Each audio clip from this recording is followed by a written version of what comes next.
Jueces 6:1. El Señor lo cambia todo, el título de hoy, amén. Dice así: los israelitas hicieron lo que ofende al Señor, y Él los entregó en manos de los madianitas durante 7 años. Era tal la tiranía de los madianitas que los israelitas, el pueblo de Dios, ¿no?, se hicieron escondites en montañas y en las cuevas y en otros lugares donde pudieran defenderse. Siempre que los israelitas sembraban, dice el verso 3, los madianitas, sus enemigos, los amalecitas y otros pueblos del oriente venían y ¿qué hacían? Los atacaban. El verso 4, acampaban y arruinaban las cosechas por todo el territorio, hasta la región de Gaza. No dejaban en Israel con vida ni ovejas, ni bueyes, ni asnos. Llegaban con su ganado y con sus tiendas como plaga de langostas. Tanto ellos como sus camellos eran incontables e invadían el país para devastarlo. Fíjese lo que la desobediencia al pueblo de Dios puede llegar a sufrir. Ellos se rebelaron contra Dios y Dios apartó su mano de ellos y durante 7 años, dice la Escritura, sufrieron penurias, una devastación terrible. Sufrió todo aquel territorio, año tras año. Cuando llegaba el tiempo de la cosecha y el pueblo estaba para deleitarse del fruto de su trabajo, sus enemigos, como leíamos aquí, descendían como langostas, saqueando ¿qué? Saqueando su fruto, el fruto de su trabajo, saqueando su cosecha y pisoteando el esfuerzo, sus viñedos. Pisoteaban todo, no dejaban nada. ¡Qué tremendo! Subordinaron a toda una nación con tanta impunidad que llevó al pueblo de Dios a esconderse en cuevas. Se hace la imagen, tiene una imagen mental en esta hora mientras yo expongo la palabra de lo que está Dios hablando a nuestras vidas, que cuando nos apartamos de Dios, cuando dejamos de obedecer su voz, las consecuencias van a llegar y las vamos a sufrir. Así fue con el pueblo de Dios. Sufrió devastación total. Todo el territorio quedó a merced de los enemigos. Y en medio, y esto es lo interesante de Dios, que en medio de esa escena tan triste, en medio de una escena de tanto dolor, el pueblo de alguna manera se acordó quién era su Dios, el Dios todopoderoso. Como que reaccionaron y volvieron así. Y la Escritura dice que ellos clamaron a Dios y Dios les escuchó. Pero quizás no le envió una respuesta como muchas veces nosotros esperamos. Que clamamos a Dios, oramos a Dios y hay una forma en la que nosotros condicionamos a Dios para que Él nos responda. Sin embargo, así también había sido el pueblo de Dios.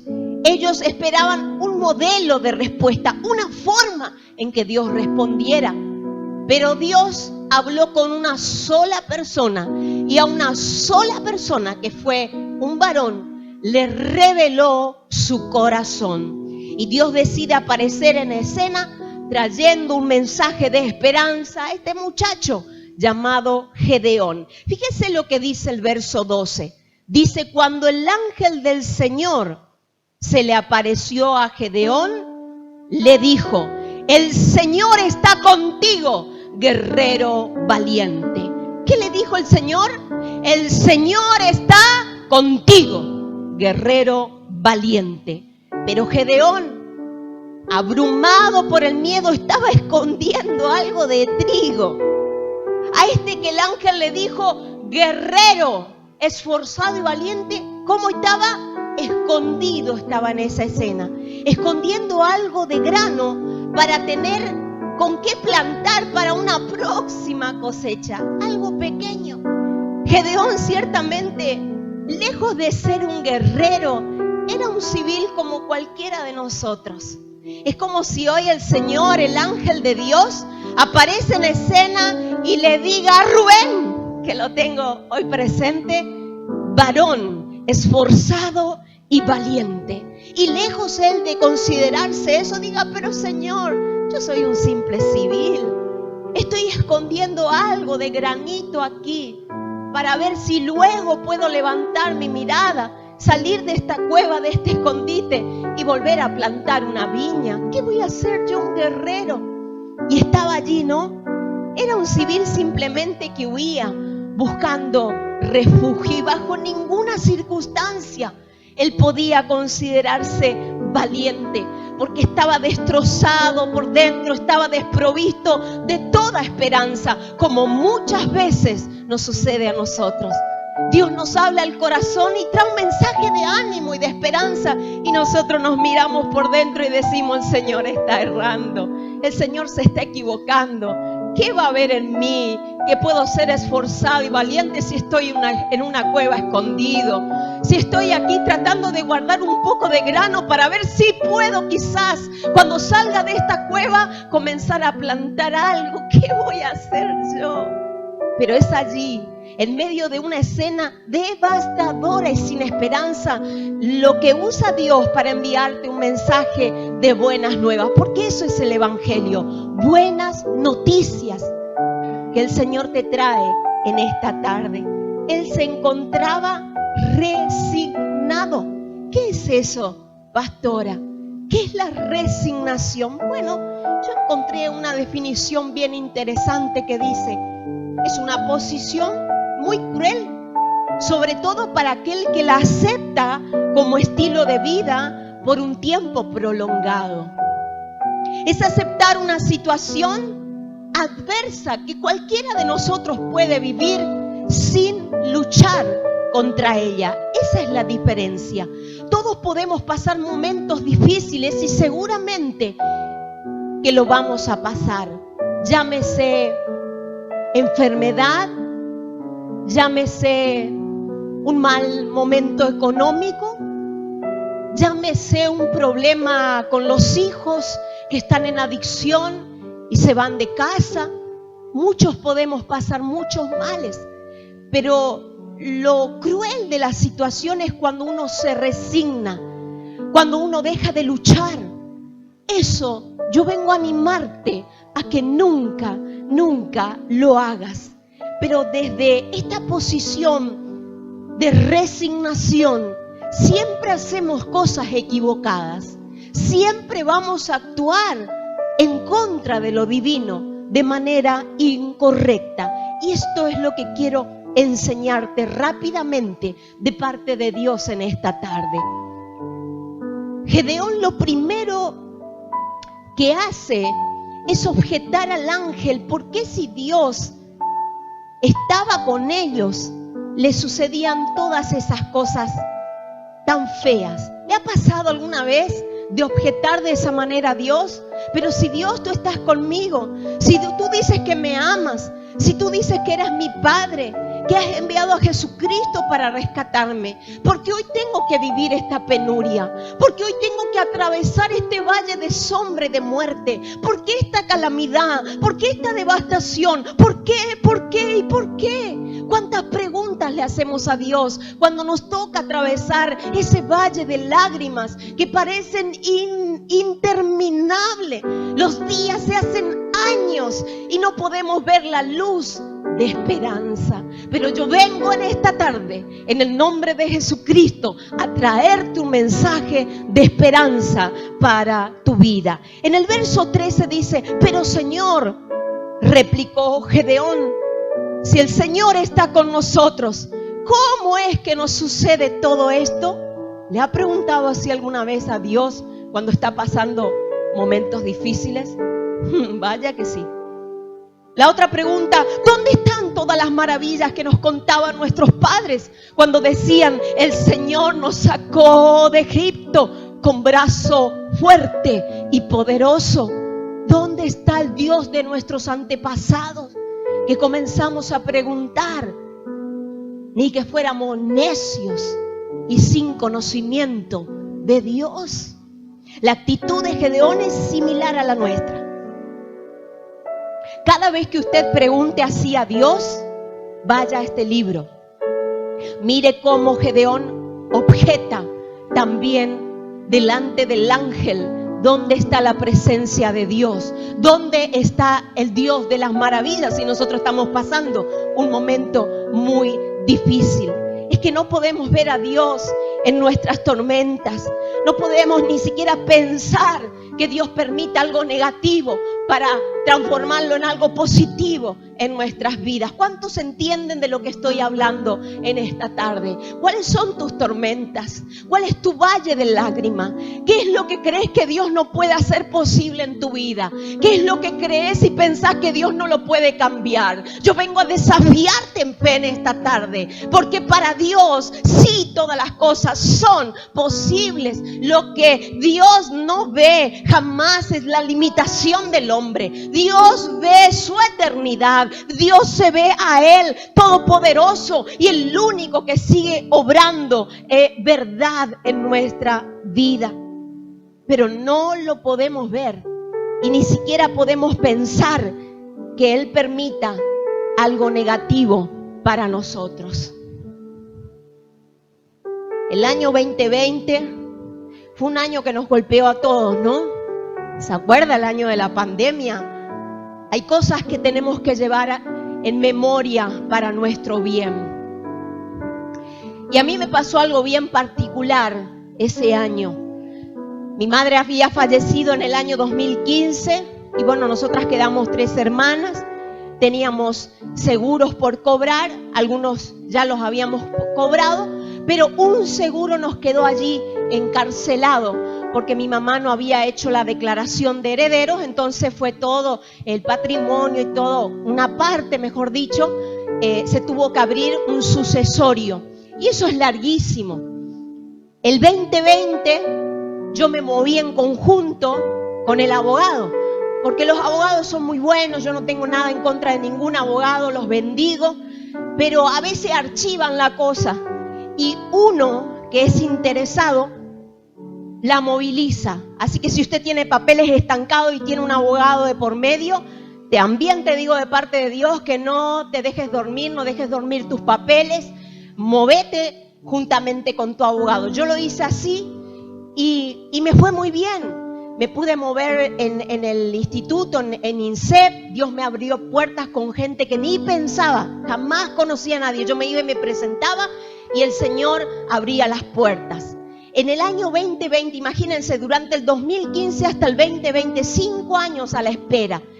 Y me había movido tanto que conseguí, por la misericordia de Dios, que el 13 de marzo, lo recuerdo como si fuera hoy, un viernes 13 de marzo del año 2020, nos llamaran y nos dijeran, me llamaran del INSEE y me dijeran: señora Rosina, ya están los fondos en la cuenta del juzgado, así que en la próxima semana seguramente, si su abogado va y firma unos papeles, ustedes van a estar recibiendo los fondos. Gloria a Dios, dije yo. Les recuerdo la fecha, viernes 13 de marzo del 2020. ¿Sabe usted cuándo comenzó la pandemia? El lunes 16 de marzo del 2020. ¿Qué significa eso? Que todos mis papeles, que todo el dinero, que yo estábamos ahí por cobrar, quedó encarcelado, quedó truncado.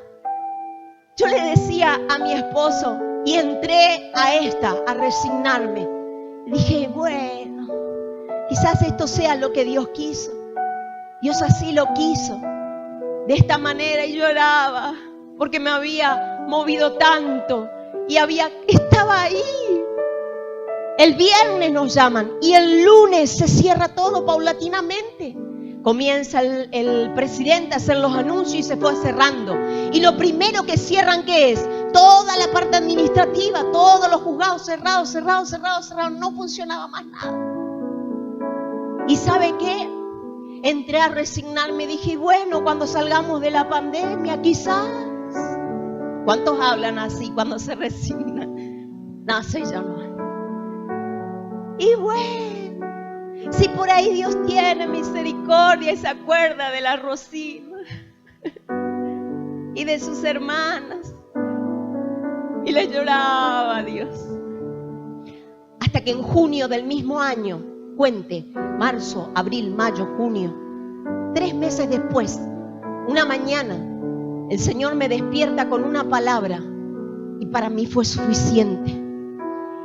Y me dio una orden, una dirección. Me dijo, vas a llamar al juzgado. Era todo lo que yo sabía. Que yo esa mañana me levantaba y tenía que llamar al juzgado civil número 14 de Resistencia. ¿Y sabe lo que pasó? Me levanté esa mañana, oré al Señor, le compartí a mi esposo y levanté el teléfono y hice la llamada. Fue la llamada más loca que yo pude haber hecho en mi vida, porque estaba todo paralizado. Yo sabía que no iba a haber nadie detrás de ese teléfono, pero en obediencia al Señor lo hice. ¿Y sabe qué pasó? El que levantó el tubo fue el juez de la causa. Por respeto y porque se está grabando no puedo decir el nombre. Él levantó el teléfono y yo comencé a temblar, porque alguien ya me estaba contestando. Lo que yo no sabía era que era el mismo juez de nuestra causa. Y él comenzó a hablar y yo expuse mi causa. Me pasó esto, aquello, lo hice así, así. Y me dijo, señora, tranquilícese. Usted está hablando con el juez de esa causa. Quedé sorprendida. Me dijo, yo vine hoy esta mañana para revisar unos papeles. Y sin querer, llamó usted. Yo decía, si usted supiera. Si usted supiera. Y le cuento el final para no ser tan largo. Pasó una semana, él me escribe un mail, porque me había pedido un correo. Me escribe un mail y me dice, señora Rosina Fabiana Oviedo, ya hemos tramitado el depósito y en la próxima semana ustedes tendrán en una única cuenta los fondos transferidos. Gracias por llamar, me dio una palabra. El juez, todo por escrito, lo guardé, lo tengo ahí para testimonio, para la gloria del Señor. Pero ¿sabe qué? Le cuento este testimonio para que usted no se resigne. Y si lo ha hecho, comience a partir de esta historia a volver a tener ganas para luchar. No sé en qué dirección irá esta palabra que le estoy compartiendo, pero yo vengo a decirte de parte de Dios que no te resignes de ninguna manera. Nada vas a perder, nada de lo que pensaste que Dios, que el enemigo te venía quitando y devastando tu territorio. Dios te dice en esta tarde y te afirma en su palabra y en su verdad, nada vas a perder. No vas a perder nada, todo lo contrario, con creces vas a cosechar. Quien lo cree, dígame amén en esta tarde. Claro que sí, claro que sí.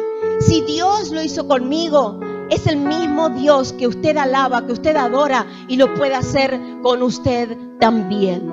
Lo segundo que objeta Gedeón es la misión que Dios le encomienda para salvar a su pueblo de la mano de Madián. Dice el verso 14, el Señor lo miró y le dijo, ve con la fuerza que tienes y salvarás a Israel del poder de Madián. Yo soy quien te envía.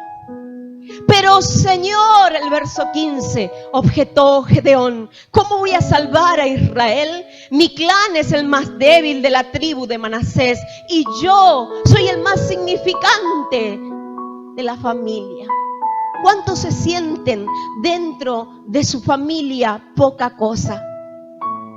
¿Cuántos se sienten insignificantes hasta el punto de sentirse hasta como gusanos que no sirven para nada? Dios viene a reafirmar tu identidad en Cristo y a decirte que para Él sí eres gran cosa. La Biblia dice, delante de mí fuiste de gran estima, dice la Escritura, y yo te amé. Por eso dice el Señor en Isaías, yo voy a dar por ti en rescate de tu vida naciones. Estoy dispuesto a intercambiar, dice el Señor. No te creas más poca cosa, no te creas más insignificante, no te creas que no vas a poder, que no vas a llegar. No, levántate como Gedeón, levántate en el poder y en las fuerzas del Señor y sí vas a llegar, sí vas a poder, sí vas a alcanzar. El Señor te afirma en esta hora. Gedeón objetó contra el plan divino, colocando su mirada en esa línea genealógica, sus predecesores y aún su vida misma. No comprendió para nada que el plan era divino.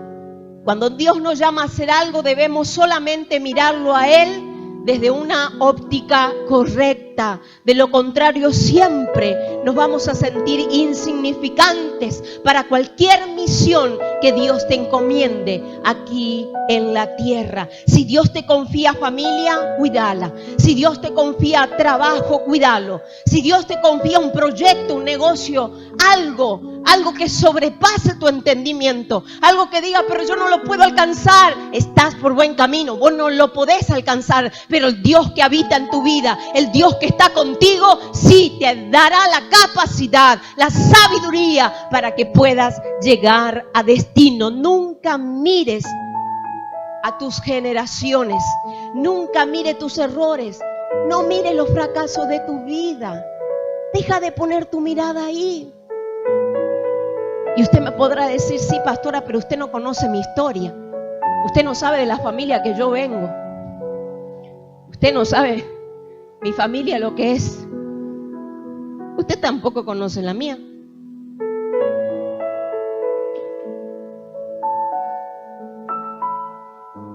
Sonría que Jesús le ama. Nunca mires eso. Mira las promesas del Señor. Mira hasta dónde Dios te trajo. Lo que eras y lo que sos. Eso mira. Deja de limitarte mirando siempre lo que no tenés. Y comienza a mirar lo que Dios ya depositó en tus manos. Simplemente míralo a Él. Él es la fuente de toda provisión para tu vida hoy y para tu mañana también. Y termino la historia con esto. Jueces 8:28 dice eso. Porque yo siempre digo algo. Dios es el único que cuenta historias con final feliz. ¿Vieron que todos terminan las historias de manera trágica, mal? Bueno, Dios es el único en la Escritura que todas las historias la termina con final feliz. Y en Jueces 8:28 es el final casi de esta historia. Y dice, los madianitas fueron sometidos delante de los israelitas. ¿Vieron que cuando comenzamos la prédica era la inversa?